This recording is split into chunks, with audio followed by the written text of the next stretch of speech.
Gabriel going to be joining us shortly?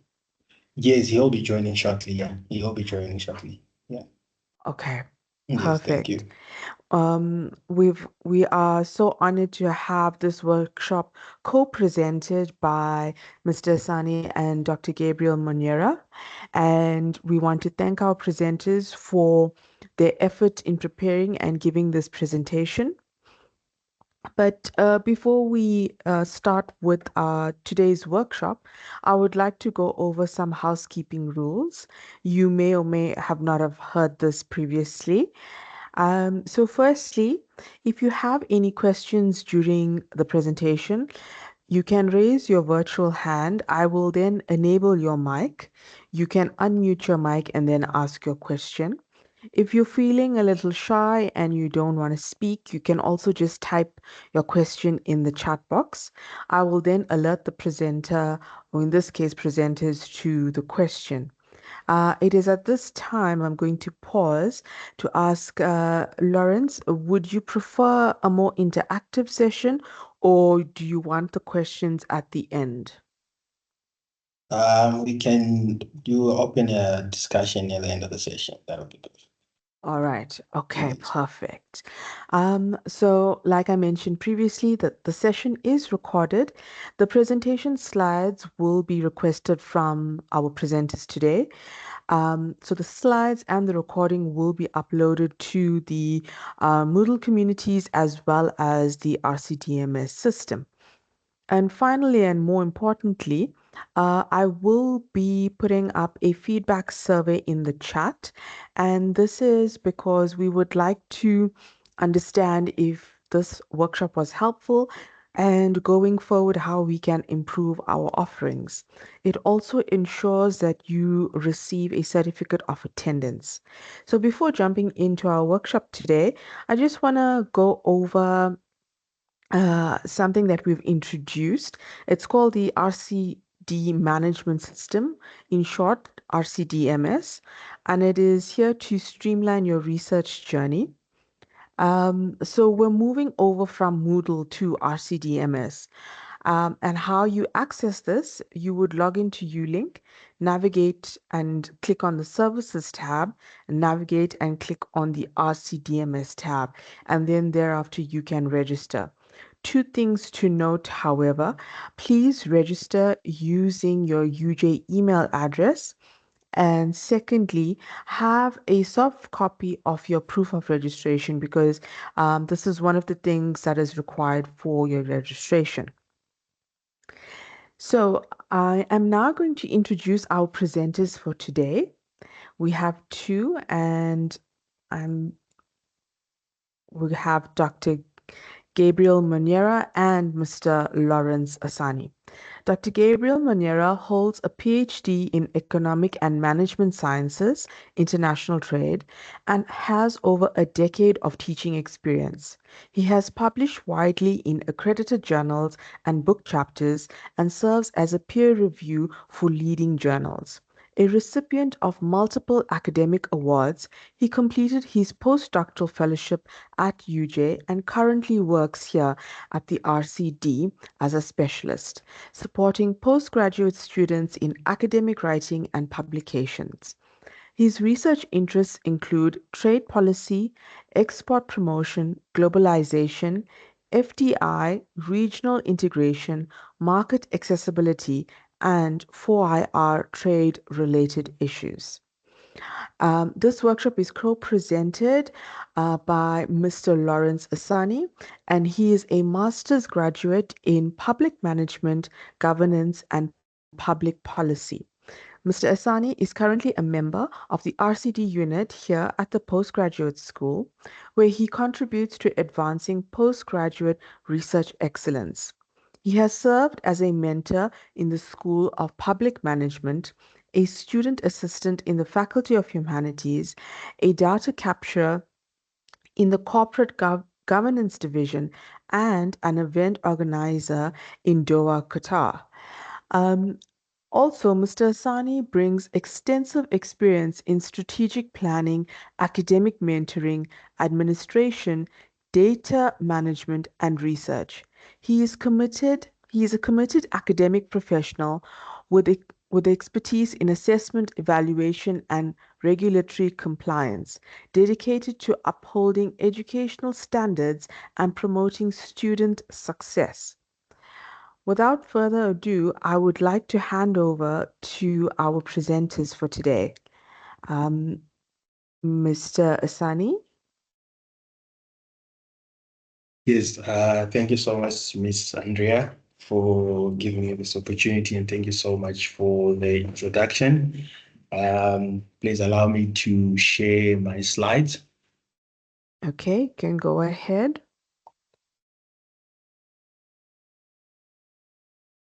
I can see your slides. Okay, perfect. You can see my slides.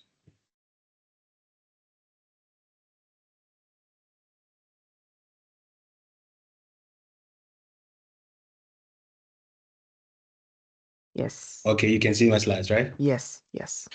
Okay, perfect. Good morning, everybody, and thank you for joining us today for this session titled Observational Research Method and Field Notes. And I'm excited to facilitate this section where I'll be exploring fundamental aspects of qualitative research, observational research method, and field notes. When we're conducting research, in social research, social policy analysis, or community-based studies, being able to observe effectively and record this observation accurately is crucial. These skills allows us to capture the richness of real-world context that often can't be expressed through surveys, interviews alone.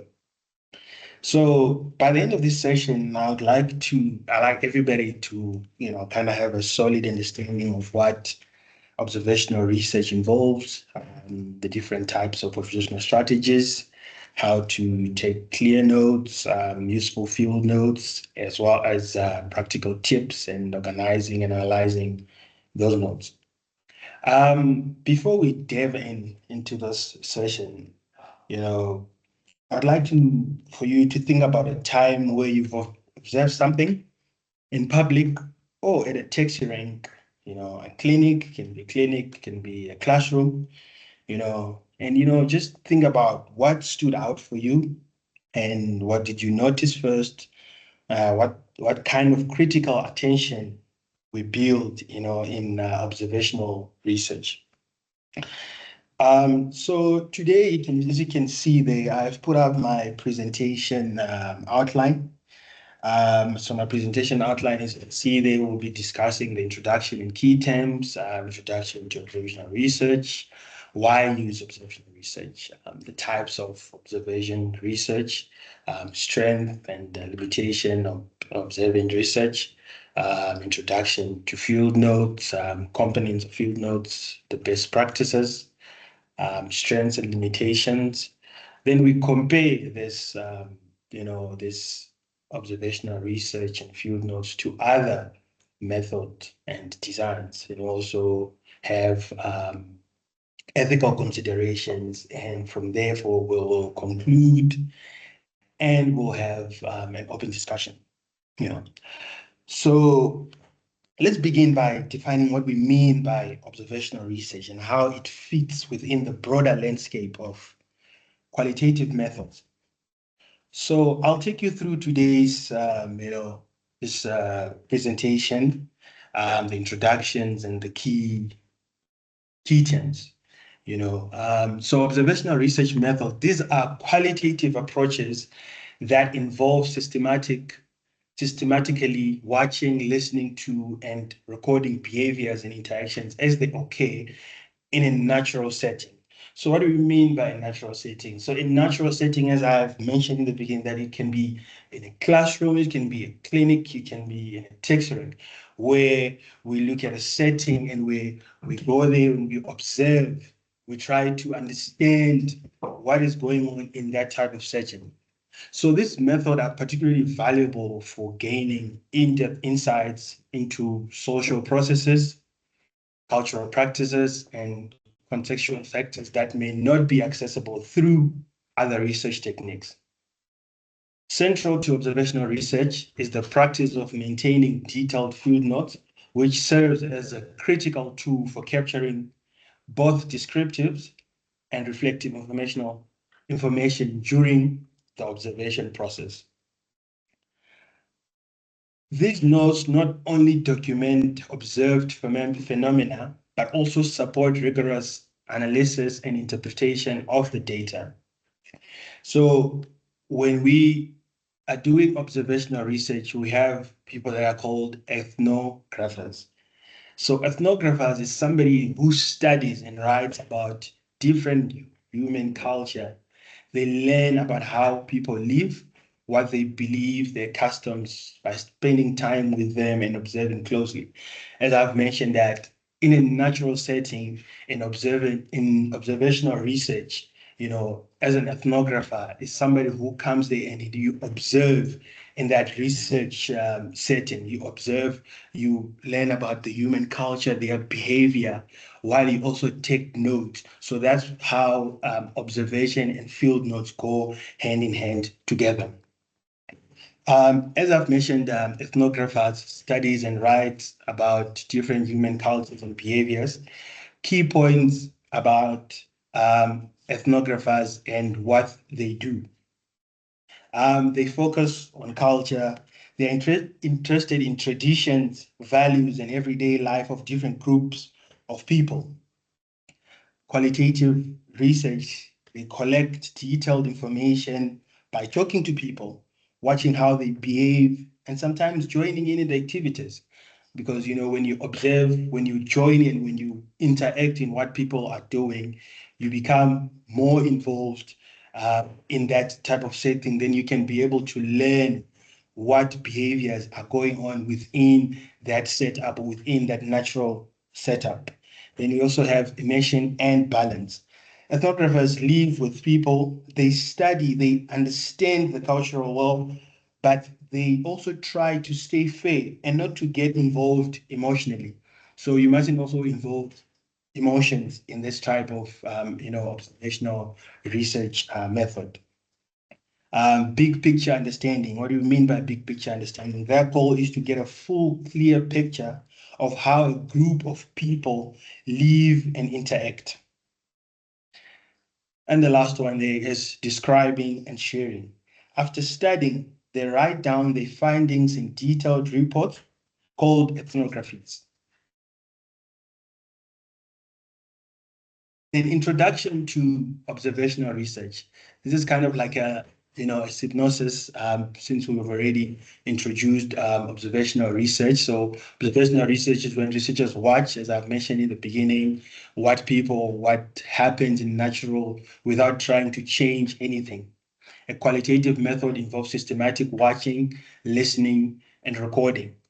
And this kind of research of observation and field notes is actually common in anthropology, sociology, education, and health sciences, most commonly in the social sciences discipline.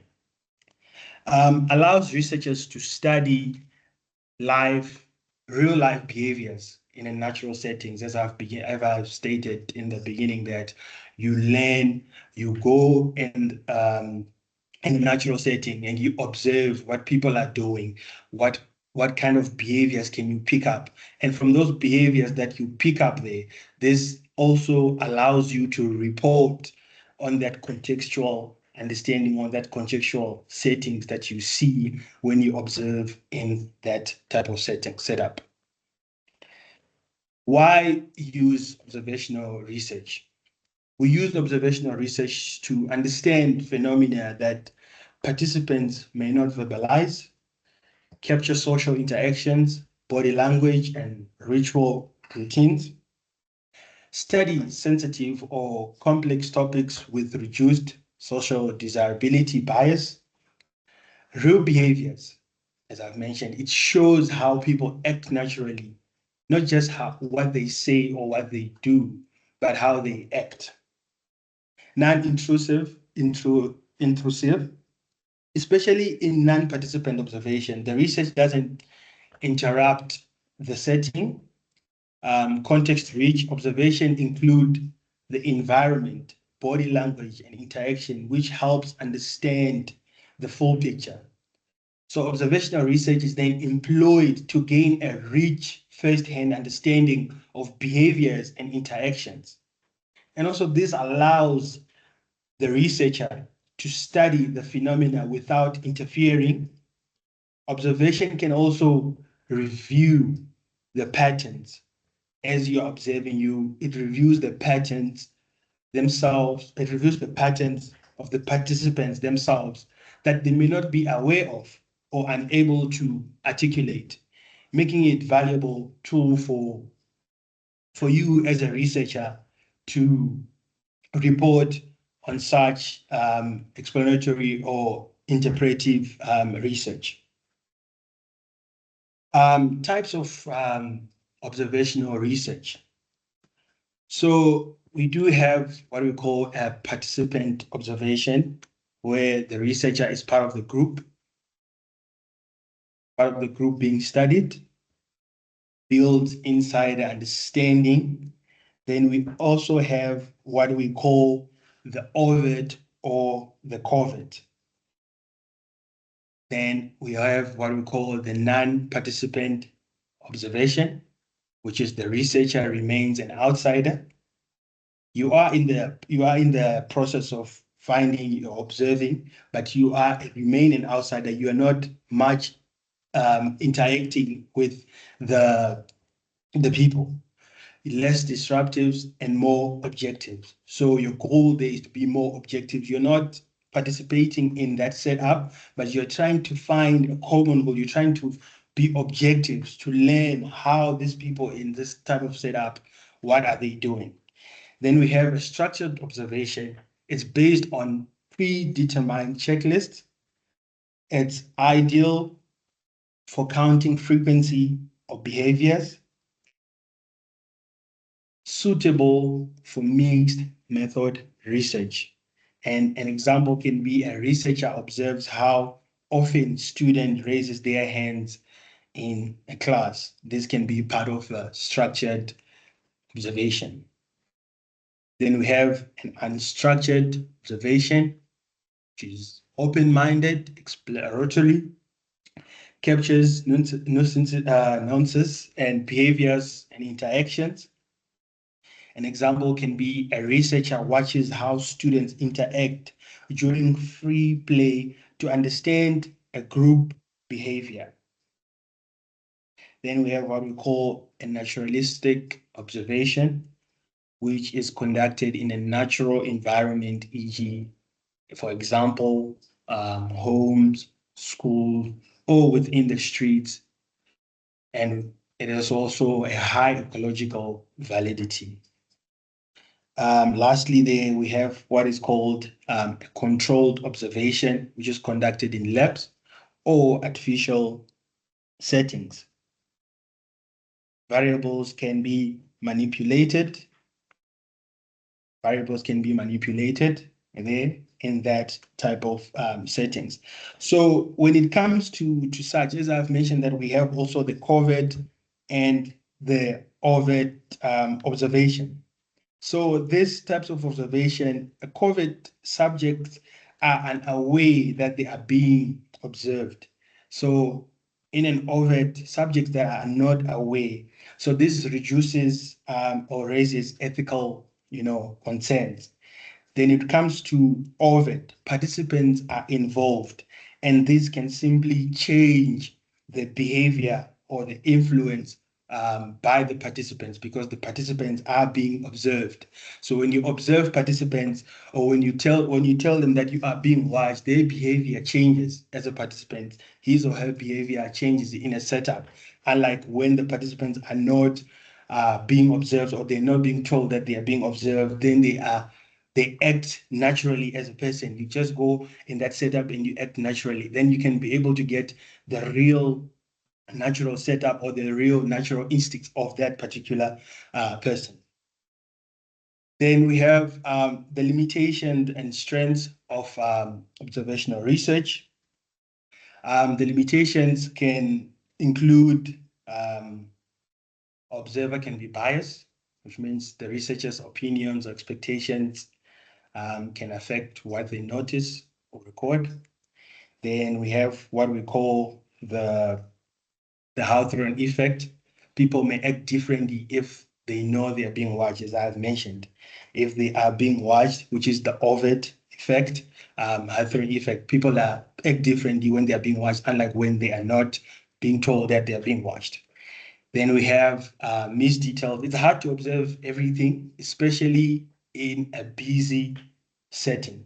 So as I've mentioned that in a natural settings in the beginning, I've mentioned um, think of a setup where we have a texturing or you're in a clinic or in a classroom. Usually these setups are usually busy. So it's hard to observe at times, and especially in a busy settings, you might miss one or two things in that type of setup. It's also time consuming. It takes time to watch, take notes, and analyze everything properly. Because in that type of setups, you are trying to gain insights, you're trying to understand that type of setup. So it can take time to watch and take note of everything and analyze everything properly in that type of setup. So then we can conclude that the researchers, for them to be able to observe in that research, the researchers need to be well prepared, and often it needs training to reduce this kind of problems of missing such details or being biased or all these things. So researchers might need to be trained so that they know what are the key factors that they need to take in when they reach in that kind of setup, or in a kind of setup, as I mentioned, in a texturing. When you go there, they tell you, okay, what you need to observe the behaviors of the drivers. So when you get to that setup, you only focus on the behavior of the drivers or the other things that are happening in that setup. So sometimes when you are in a setup, you need to focus on certain things that you are there for, that you think uh, will gain to your research as you are observing in that type of setup. Continuing on the strength as well, strengths of observational research. As I've mentioned, these are real behaviors. It shows how people act naturally, not just what they do or what they say. It's non-intrusive, especially in non-participant observation. The research doesn't interrupt the settings. Context rich observations include the environment, body language, and interaction, which helps understand the full picture. However, it is important to remember that the observer might miss some things or influence behaviors just by being there. As I've mentioned, that in these setups, it's also difficult to observe everything that you might be there for. That's why it's also important to take note. This is where now observational research and field notes come hand in hand. That if there's anything that you think that you might miss, you write it down, or you go there, you record, so that you don't miss everything, that you need to be able also to take notes in that type of setup. Then introduction to field notes. Field notes are like the researcher's notebooks. They write down everything they see, they hear, they think while observing. These notes help them remember details and make sense of what they found. So field notes are where data comes to life. They help preserve the context and details of the observations. So the core data in observational research, it can capture what it seems, heard, felt, or interpreted. It goes beyond raw descriptions to include reflections and analysis. So quality field notes can review patterns and support your later analysis in your research, let's say research literature or your research methodology session. Carrying on to the introduction of field notes, the purpose, why do we need field notes? To record what is happening the recorder can study it later. You need to record what is happening so that the researcher can study it later or analyze it later at a later stage. And what is in field notes? Details like date, place, who is there, what they do. As I've mentioned in the beginning, that imagine yourself in a tech shed or a clinic or a classroom. What stood out for you? What did you notice? These are the kind of critical attentions we build in observational research.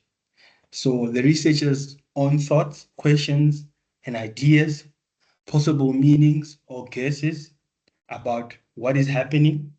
As I've mentioned, that field notes are where your data comes to life. And components of field notes,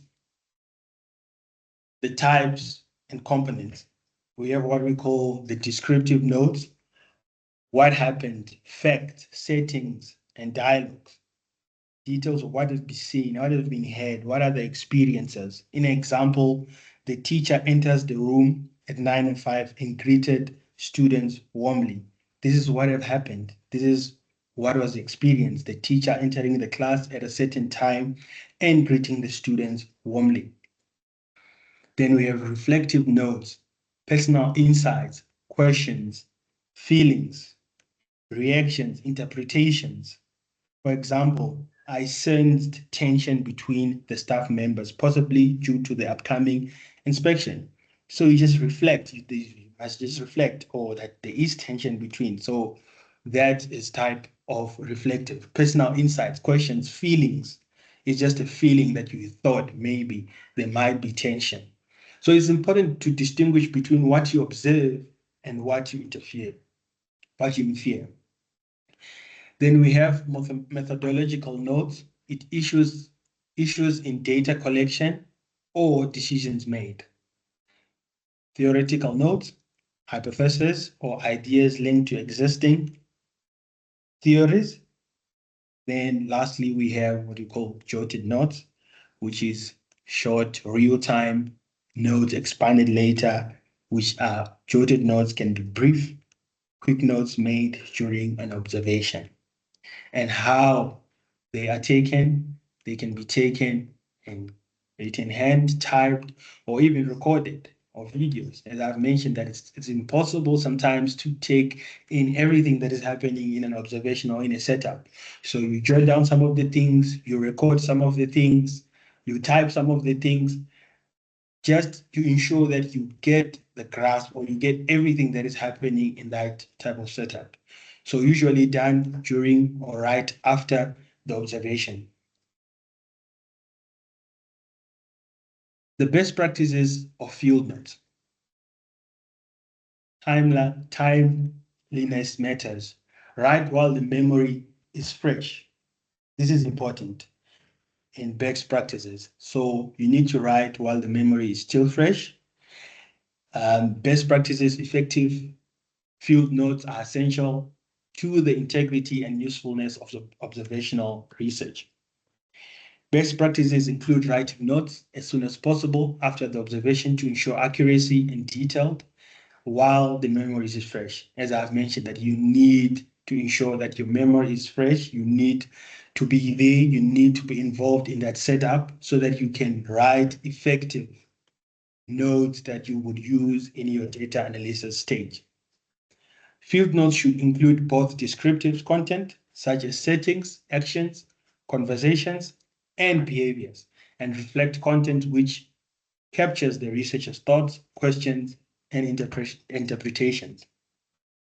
Using clear and organized formatting, for example, timestamps, headings, separate section for description and reflectives, helps maintain a clarity and coherent field notes. So you need to have headings in your field notes so that you don't forget maybe a timestamp, maybe a date. As I've mentioned that you need to have dates in your field notes, timestamp, description, so that you know how your notes are structured, because they are not easy to analyze when it's not easy to analyze when your notes are all over the place. Then now you cannot analyze your notes in a proper way.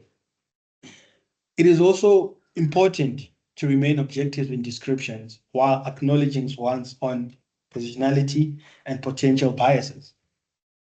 Maintaining confidentiality and securing the notes are crucial ethical considerations, especially when dealing with sensitive information or vulnerable populations.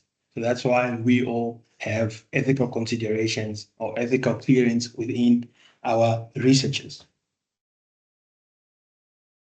Continuing on the best practices, it's important to remember these about field notes. Be accurate. Write down exactly what you see, what you hear. Be clear. Make your notes easy to read and to understand. Stay organized. Keep your notes neat and in order. And stay objective. Try not to let your opinions or feelings change what you write because you are observing.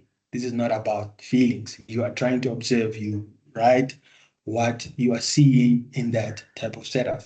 Be ethical. Respect people's privacy, and keep their information safe. That's why also it's important going back to ethical considerations. We need permission when we are in this type of sessions, when especially when um, the the participants are informed, which is the OVET that we spoke about earlier, which is the OVET observation. Participants are involved, so ethical may influence behaviors. So respect people's privacy and keep their information safe. Moving on to limitations and strength of field notes. Subjectivity and bias risks. So field notes often reflect observers' personal perspectives, leading to potential bias in recording and interpretation. And this can impact the results in selective reporting or omission of important details that observer overlooks or deem irrelevant. So you cannot be biased when you are writing a field note because this will lead you to misinterpreting the information or overlooking some of the information that is relevant and you may deem it irrelevant. Then incompleteness. It is often difficult to capture everything in real time, especially during complex or fast-paced events. So you are in a fast-paced event, so sometimes your notes will be incomplete.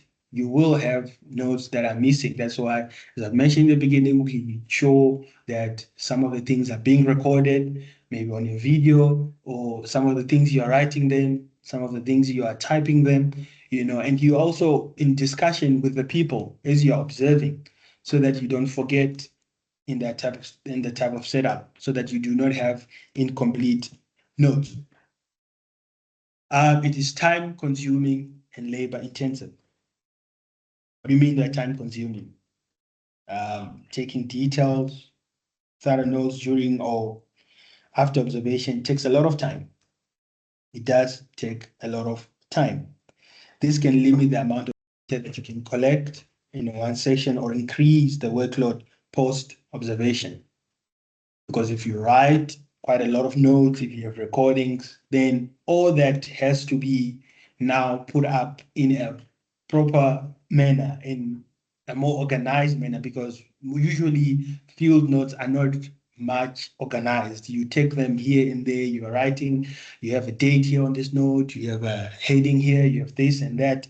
So it might be time consuming to to consolidate or to data analyze post the observation, after the observation. Then we have the observer effect, the Hawthorne effect. What we mean by Hawthorne effect? Someone can change their behavior if they're being watched, as I've mentioned. The presence of someone taking notes can affect or can influence the behavior of those being observed. Somebody can be like, oh, maybe I must behave in this way because somebody's writing things about me or someone is taking a video about me. So people now will start to change their behavior, and this might also change the way in which you will be taking down your notes or your videos in that setup. And this may result in unnatural behavior, reducing the authenticity of the data, because now the data is not really authentic, because now people are behaving in a way that they wouldn't behave if they were informed that they are being watched or they are being recorded. And it can also be ethical constraint, especially in a COVID environment. As I've mentioned, we have the COVID and the OVID. COVID observation is where subjects are unaware about being observed, and the OVID are aware, and this may influence the behavior or alterate the behavior. It's difficult to analyze. Field notes are often unstructured or semi-structured, as I've mentioned, that your field notes can be all over the place because you're trying to be as fast as possible to learn in that setting or to write down, notes in that particular setup. So it can make the analysis challenging. The themes and comparing data across multiple sections can labor intensive and require subjective coding. It is memory dependent if not written immediately. So what do we mean if memory dependent? When notes are written after the event, they're really on memory. This can increase the risk of forgetting key details of introducing inaccuracies. Data storage and organization. Handwritten or loosely organized notes can be difficult to store or organize or retrieve, because you might take notes in a certain notebook, you might lose the notebook. So it's difficult to store field notes. So these are some of the limitations of field notes. Poor organization can also lead to data lost during analysis. So you need to ensure that your notes or your notebooks that you're using during the field notes, try and keep them safe so that you don't lose that data that you were taking during the field notes. Then we go to the strengths. The field notes are written records.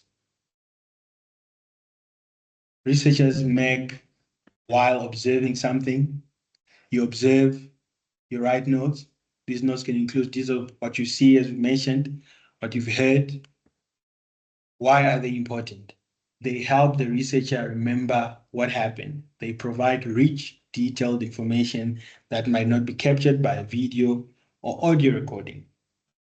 They help during data analysis to find patterns or themes. And without good field notes, a lot of useful information might be lost. That's why you need to ensure that there's date stamps, time stamps, headings on your field notes, so that you can always weigh in on the benefits, so that you can always weigh in to see that you don't lose information. So you need to ensure that your field notes are organized so that useful information will not be lost. Then now we're going to be comparing field notes to interviews. So we're comparing this research methodology or research method to interviews. So we look at the criteria of field notes and interview, then we compare each against each other, then we'll make a conclusion. So we have data type and an observational, descriptive, and contextual, while interviews are verbal, self-reported, and subjective. Because with field notes, you are observing, you are writing down. With interviews, people are talking, they are self-reporting. And these are subjective ideas that you are getting from interviews. The purpose. So the purpose of field notes is to capture natural behavior, and environmental context, while with interviews, you explore thoughts, beliefs, experiences, and motivation. Because with interviews now, you're interviewing quite a lot of people to tell you about their beliefs, their experiences, motivations, while with field notes, you are just in a natural behavior setup, in a natural settings where you are now trying to observe to see what objectives or context can you pick up from within that setup. Then we come to bias, observer bias, selective attention and interpretation. Come to interviews, participants bias, social desirability, or memory distortion. Then we go to the depth of insight, rich in nonverbal cues, context, but limited to what is observed. Because with fields, you are limited, you observe. Then with interviews, there's deep insight into inner thoughts and meanings because people are telling you how they feel. You're not just observing what they are doing. Now in interviews, people are telling you. So this is the difference when it comes to depth of insight because in a field not set up, you are writing what you observe. But with interviews now, you get into deeper thoughts, the meaning of what people might be telling you. Then time requirements. Both of them are time consuming. So with field notes, time consuming to record and to organize may require field presence over time. Then with interviews, time consuming to conduct and transcribe. Then memory dependence, high if notes aren't taken immediately. So easy to forget if you don't take your notes immediately. So you might be able to forget some of the things that are happening in that setup that you're observing. So you need to ensure that you write the notes immediately so that you don't miss anything in that type of setup. Then with interviews, mediums can be audio recorded to reduce reliance on memory. So with interviews, it's better because you can now record these people, then you can listen at a later stage to jot down or to transcribe whatever was being said in that setup. Continuing there on the comparisons. So we have the intrusiveness, low to moderate. Observer can be unobstructive. Interviews, moderate. The formal setup may influence the responses. So in that setup, people might be influenced by their responses, maybe in that type of setup where you are doing the interviews, maybe if it's an informal or a formal setup. Then data detailed level depends on the observer's skills and focus. It then with interviews, it depends on participants' expressiveness and questions design. Ease of analysis. Are field notes easy to analyze? Unstructured requires interpretation and coding. I've mentioned that we might have unstructured or semi-structured field notes. It might require more interpretation and coding so that you can analyze it more better. Interviews, easier to analyze if responsive are transcribed and categorized. So you categorize your interview questions according to how you want them to be categorized according to your research. Then in that manner, it can be easy to analyze your interview questions. Then ethical considerations. Um, Fewer concerns, if anonymized, may involve covert observations, informed concerns, consent, critical topics may be sensitive. Then it is best for observing actual behavior and real-time interaction in context. Then with interviews, it's based for gaining personal perspective and interactions and meanings.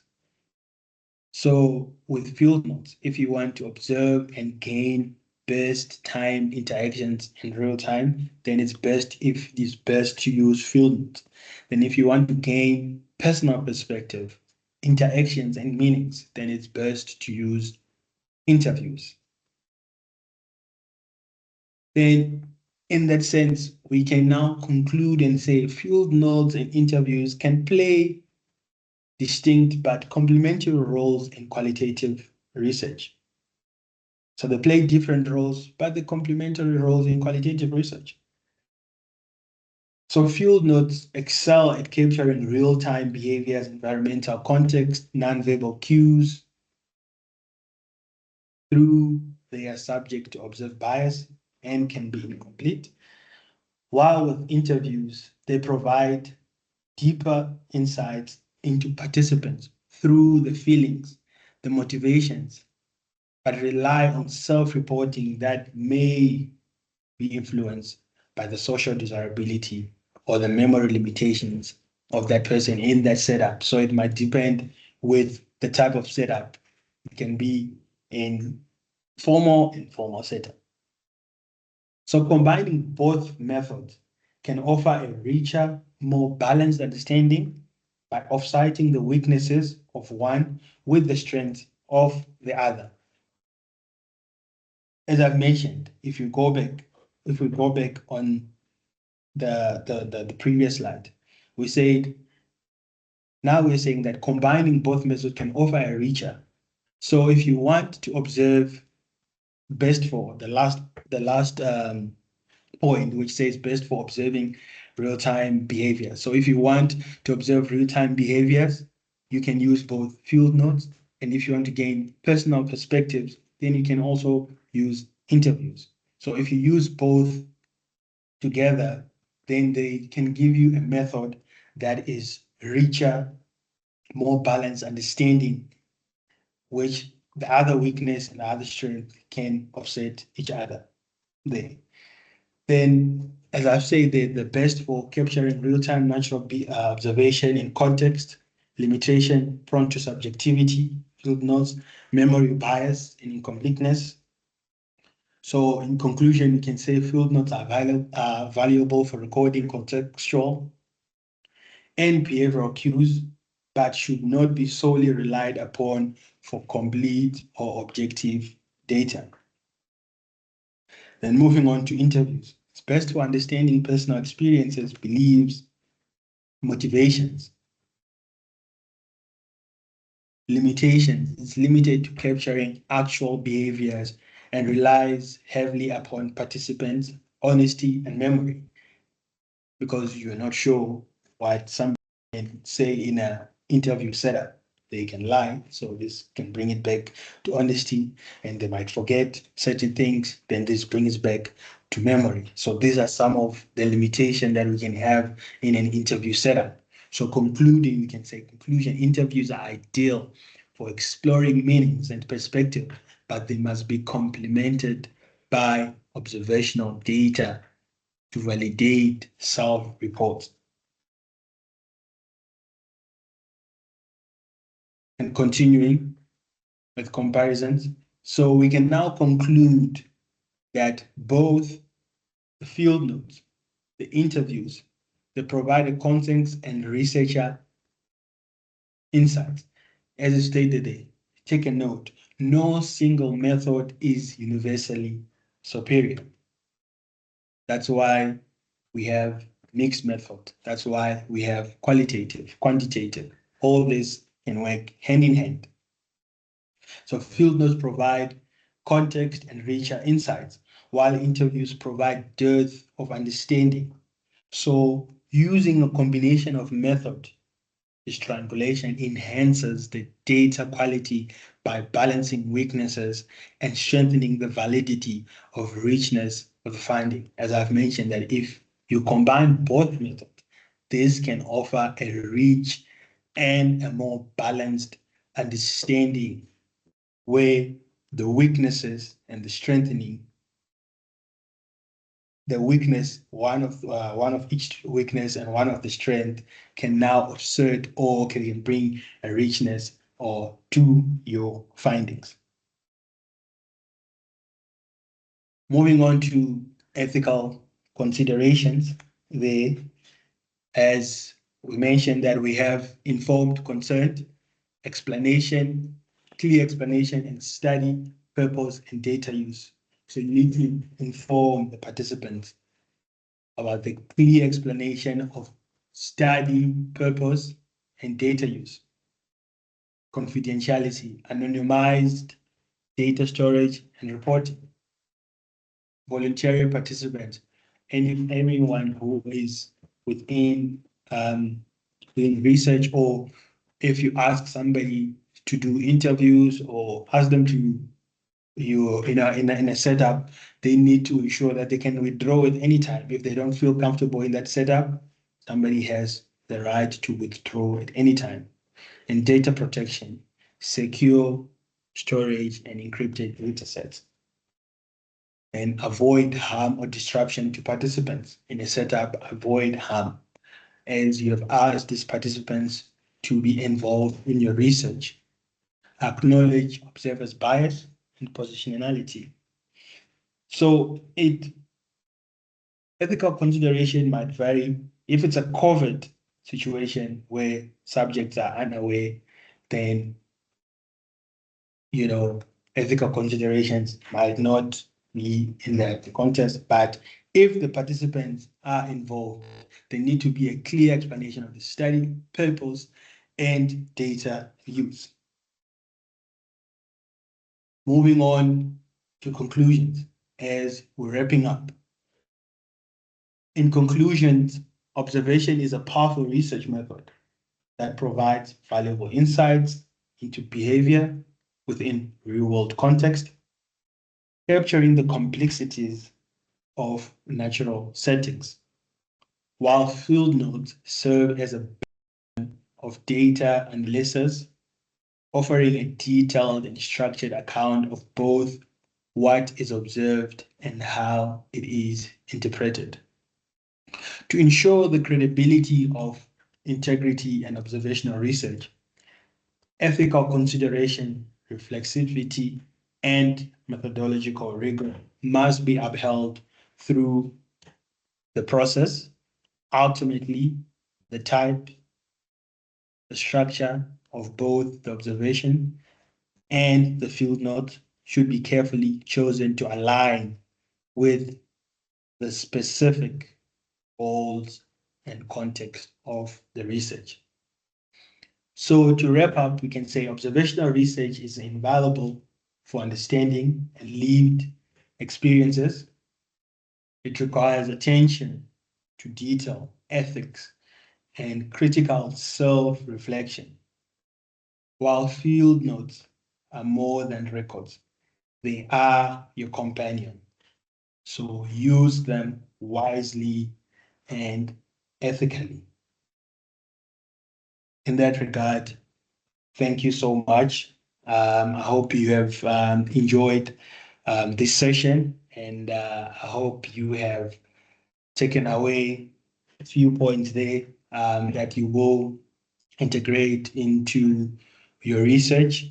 And I'd like to take this opportunity to thank the Research Capacity Development for giving me this opportunity to present on such an important research topic, observational research methods, and field notes. So in that regard, I would like to hand over to you, Ms. Andrea, and we can now call it an open discussion, or we can take questions if there's anybody with any questions. I see Dr. Gabriel is here. We'll be able to handle questions. So if there's anyone with questions, please go ahead and ask further. And thank you so much again to you, Ms. Andrea. Thank you so much, Lawrence. Thank you so much for that insightful and comprehensive presentation. I must say that, let me speak for myself and everybody attending. I'm sure that we really have understood what you've said because you've explained it so well, and it's really invaluable the way you've explained, and I'm sure we would be using it in our various research projects. So thank you so much for that. I like Mr. Sani said, we are now opening the floor to questions, comments. Also, if you may have not understood a particular concept that was presented during the session, I think now is the time for you to speak up, or you can also pop your question in the chat box. I have enabled all mics. So you can go ahead, you can raise your hand, and then you can go ahead and ask your question.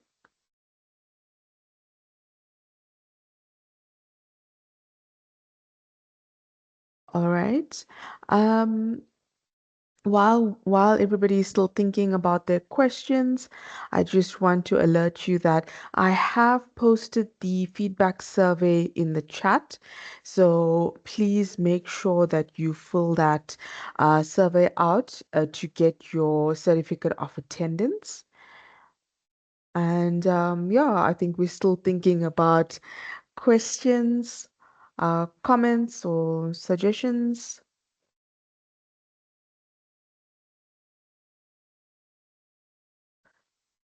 All right. From my side, Mr. Sani, how helpful has this been?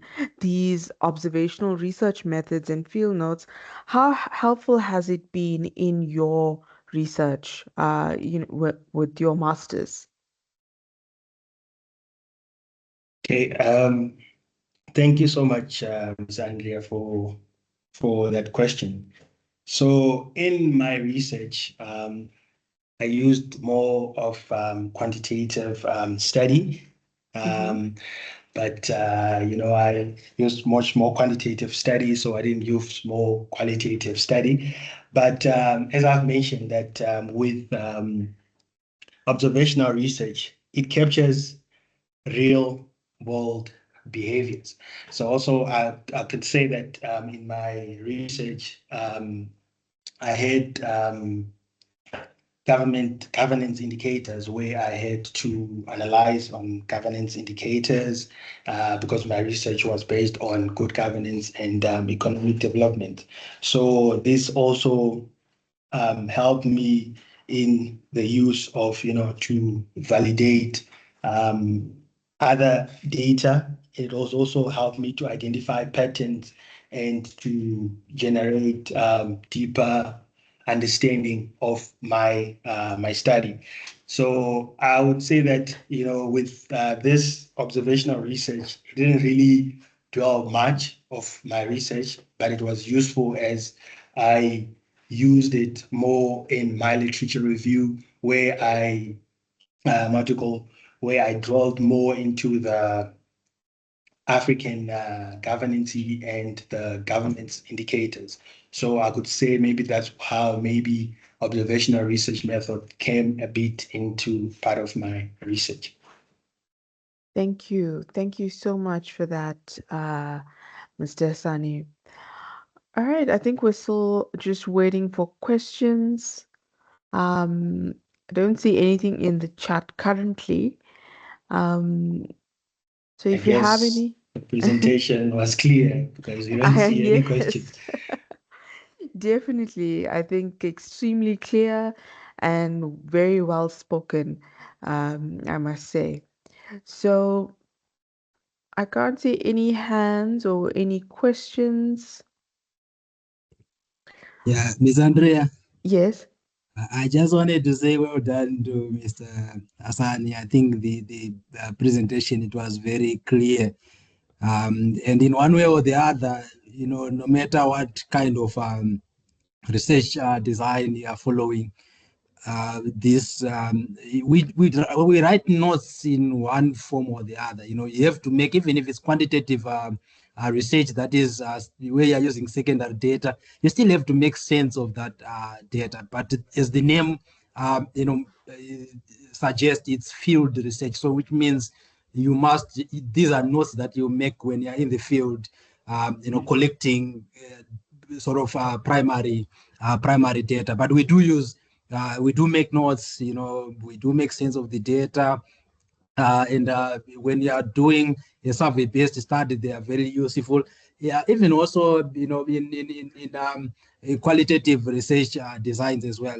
This is a form of data collection as well. For when you are doing observations, you complement them with field notes. Even when you are collecting quantitative data, survey based, you also complement them with field notes. So thank you so much, Mr. Hassan. Um, we were co-presenting, but I didn't see the need for me to say even anything. The message was very, very clear. Yes, thank you, Dr. Gabriel, for that. Yes, yes, you were co-presenting, but I think Mr. Sane has done such a wonderful job. So that was really, really great. And is there anybody else with any questions, comments, something you're not clear on?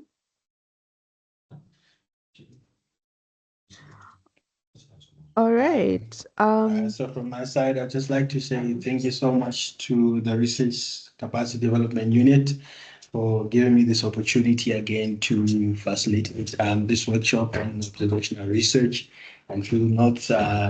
Hope we can interact more in the future. Thank you so much, and thank you so much to everybody that joined the session today. Really, really appreciate it, and thank you so much to you again, Dr. Gabriel, and to you, Miss Andrea. I'd like to hand it to you. Thank you so much. Thank you, Mr. Sani. Yes, in the absence of questions, we are going to bring this session to a close. However, if you maybe think of a question or comment or suggestion after, please feel free to email us at rcdinquiries@uj.ac.za.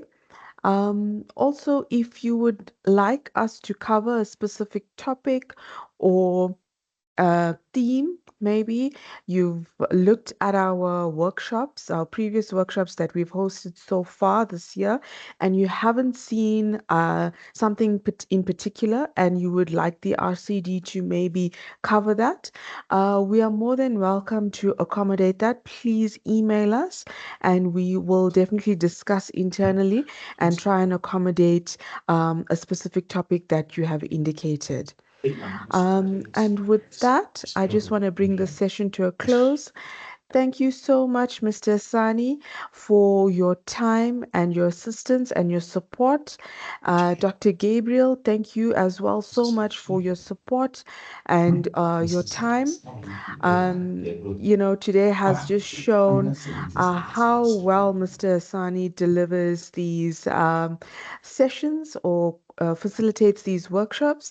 And I think that definitely we will engage and have him to facilitate more workshops in the future. So thank you, everybody, and have a lovely day further, and hoping to see you in other workshops in the future. Thank you so much. Thank you so much. Thank you. Bye. Bye bye.